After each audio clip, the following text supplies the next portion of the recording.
Bethany Nelson. I am a dancer, a choreographer, and a giant nerd. And I am here tonight to talk to you, thank you, about Complex Environments, This Is Not a Bar. Now, Complex Environments was a site-specific community dance work that premiered last December in Banter, which is a cafe bar in downtown Denton.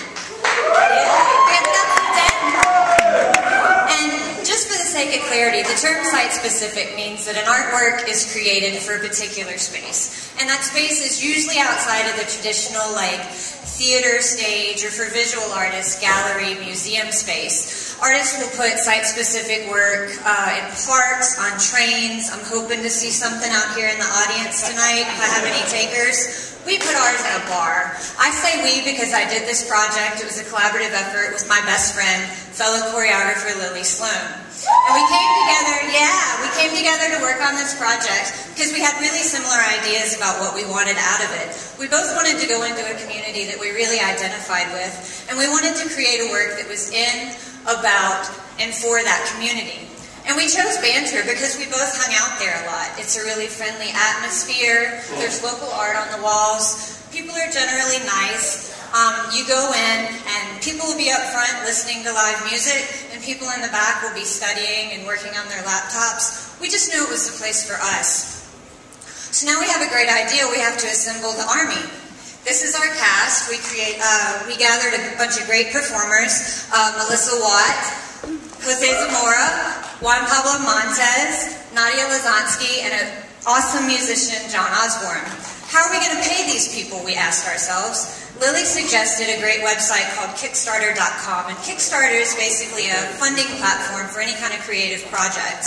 And it works on this all-or-nothing funding method where if your project isn't fully funded, no money ever changes hands.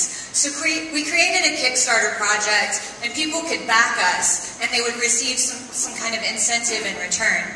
Ultimately, we reached our fundraising goal and could go forward with the project. So we've got a great idea, a great space to do it, an awesome cast, and a little money to make it happen.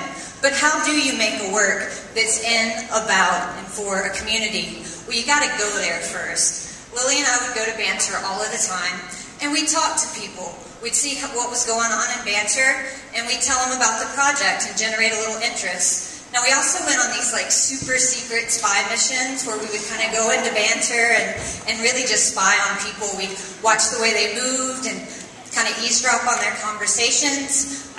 John went in a few times and actually recorded some of the ambient sounds of Banter. So we have all this research, all of this data, and we looked at it. We had some really interesting movements, like look sideways and rapidly nod your head. Bend very slightly forward from your waist, shake both hands outward.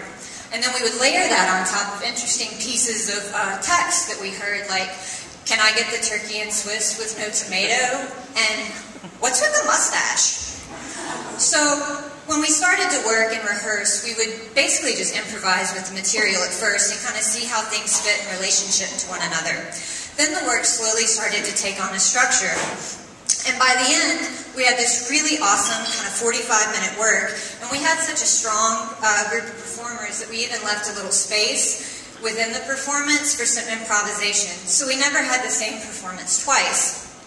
When we finally did this for an audience, we were really amazed at how well it was received.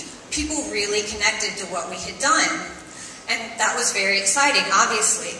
But what we didn't realize was not only had we embodied the Banter community, but we had made some sort of general yet poignant comment about kind of our mid-20s to mid-30s culture. You know, our music, our relationships, our politics, the way we communicate with one another. And we didn't realize that the work we had created was so rich with this context because it was all embedded in this silly research that we had done. Like the intricate layers of our lives, the things we really care about, are embedded in the way we walk through our local coffee shop, in the way we order a sandwich, in the way we ask our friend what's going on with his facial hair, right? So in the end, we were so proud of the project, and we're really excited that we could come here today and share it with you. Lily's out in the audience, as well as Melissa, and our musician, John. And we're really grateful we could come here and talk to you about it. If you want to know more about how we did our fundraising, you can go to Kickstarter.com, search Bethany and Lily. If you want to see kind of an abbreviated version of the performance, go to YouTube.com, search Complex Environment. Big up for Denton. Thank you, Dallas.